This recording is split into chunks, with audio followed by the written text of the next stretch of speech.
The Elemental Series, The Last Elohi. Chapter 1, The Wrong Twin.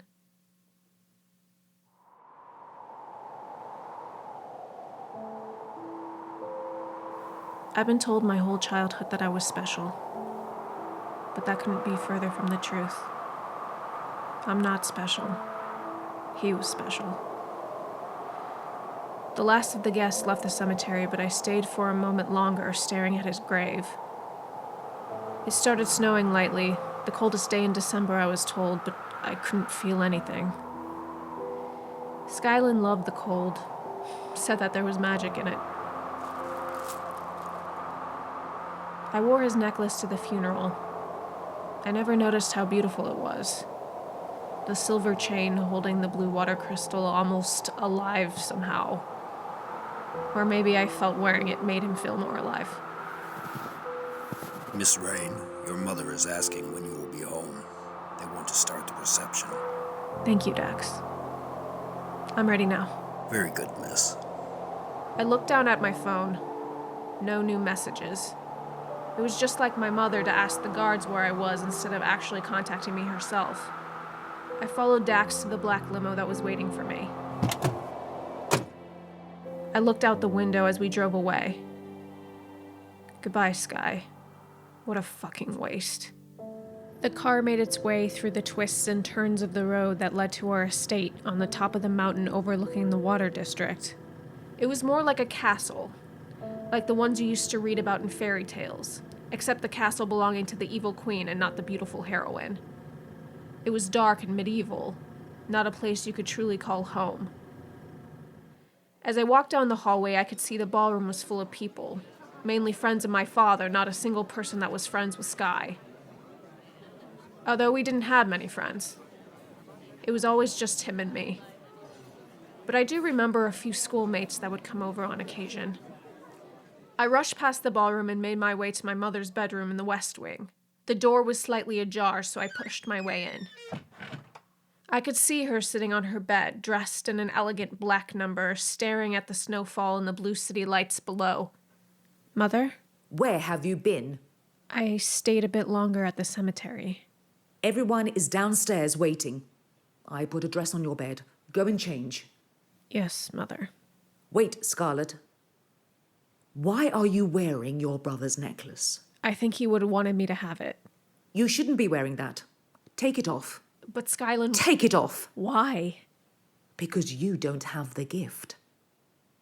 I stood there, stunned. The way she looked at me. I rushed into my room and slammed the door. I sat at my desk and threw everything off. Papers went flying, my lamp crashing to the floor. I tore the chain from my neck. A tear ran down my face, hitting the crystal. Suddenly, it began to illuminate. He was there. I scanned the pictures hung up on my wall. Sky and I on our last day of finishing school. Summer by the lake at our family's cottage. And the Christmas with the music box. I walked over to the bed and picked up the black dress laid out perfectly. I stared at it for a moment before going to my closet. I made my way down the grand staircase that led into the ballroom. Everyone started whispering in hushed tones as I entered. I could see my mother and father talking to a couple older gentlemen. My mother turned towards me, stunned, my blue gown standing out in a sea of black. Ah, Skarlet. Nice of you to join us. I'm so sorry for your loss. You really do look just like him. I always hated when people said that. Of course I look like him. I'm his fucking twin. Thank you, Mr. Ambers, Mr. Wells, if you'll excuse me. I made my way across the room when I felt someone grab my arm. What are you wearing? A dress. We wear black. That is the way things are done. I don't know why you insist on disrespecting your brother over and over again. You know what's truly disrespectful? This memorial, full of fake people pretending to sympathize with us, people that didn't know him. And what are my ladies talking about? My father walked over with a fake smile plastered on his face. You wouldn't have known he was at a memorial for his own son. Father, may I go back into my room? I can't do this. Please. Yeah, let's not make a scene, okay? My parents walked away to continue their rounds. I watched them for a moment before turning towards the dessert table. I piled one of each onto my plate. That's bold. I turned to see a pair of piercing brown eyes staring at me. He was one of them, an Elohi, probably hired to help cater. I've never interacted much with them. My mother told me once that they were just one of those problems that you hope would go away on their own. They live outside the 4 districts, although many of them, the lucky ones, have held jobs within our cities. Don't worry, I can handle my dessert. I meant the dress. Well, blue is his favorite color. Although I may as well be naked by the way everyone is staring at me. It's hard not to. I stared at him for a moment, unsure of what to say next. Was this Elohi hitting on me? Of course not. But I didn't like the way he looked at me.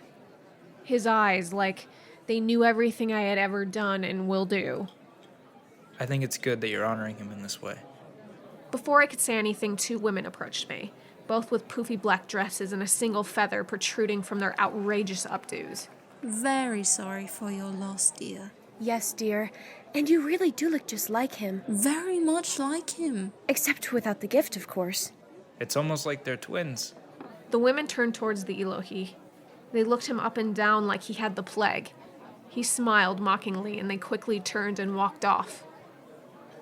I smiled at him for a moment, grateful that someone understood. Dax quickly pulled me aside. Excuse me, miss. Your father would like to see you up in his study. Oh, I was just gonna finish. It's quite urgent. Fine. Lead the way. I turned back towards the Elohi, but he was already gone. I followed Dax down the dark hallway that led to the study. I could hear my father talking. He sounded angry, but I couldn't quite make out what he was saying. As we walked through the door, he hung up the phone. My father's study was a place that I was typically forbidden from. I had really only been there twice in my life. I think the last time was when Sky and I were playing hide and seek when we were 12. The room was dark except for a large roaring fireplace behind the desk, his scotch collection displayed like trophies on the mantel. He calmly flashed his smile at me and poured himself a scotch. Father, is something wrong? Oh, no, everything's fine. I just wanted to inform you that I've hired a new bodyguard that is in charge of your protection. You cannot leave the premises without him. What? Oh, you know it's standard procedure for someone from our caliber of family to have protection. Protection from what? Is this about Skylen? Why didn't he need a bodyguard? No, we didn't think that... Might have helped him from, I don't know, drowning? That's enough. You will have a bodyguard with you at all times, period. We stared at each other, feeling like the first person that looked away would lose the standoff. I rarely saw my father lose his temper, but it never scared me. I found power from it. Like he showed me his cards, which he always tried so hard to conceal. What was scary about my father was how quickly he could lose himself and be perfectly collected in the next moment. Ah, here he is now. I turned to see a pair of piercing brown eyes staring at me. It was the Elohi. Who, the caterer? But the caterer? No, this is Takoda, your bodyguard. Sir.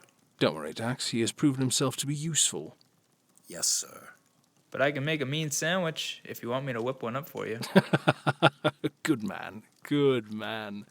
I stared at Dakota, stunned. Part of me waiting for him to apologize for not being forthcoming in our original meeting. But he said nothing. Now, if you'll excuse me, I have work to do. Dax, tell Mrs. Rain she'll have to say goodbye to our guests on her own. Very good, sir. I got up in a hurry and brushed past Dakota. I made it to my room and locked the door. I couldn't sleep that night. I kept twisting the chain of the necklace in my hands as I felt this uneasy feeling that something was off. My father has always had bodyguards. As Chancellor of the Water District, it was imperative. But why me? Why now? Sure, Dax was always around, but I never felt followed or unable to have my freedom. I turned towards the clock on my bedside table. 2 a.m.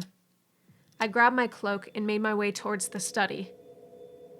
I held my breath most of the way for fear that someone would hear. I pushed the door open. I went to my father's desk and looked through the papers. I didn't even know what I was looking for.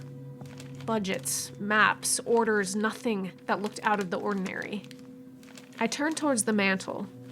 I noticed one of the scotch bottles was slightly askew. I turned it to face the others, but then I saw a piece of paper stuck to the bottom. I opened it to find the coroner's report for Skylen. Cause of death: cardiogenic shock. I looked up at the bottle and suddenly saw a reflection of a figure in the doorway. I turned suddenly to see Dakota, glaring at me. End chapter 1.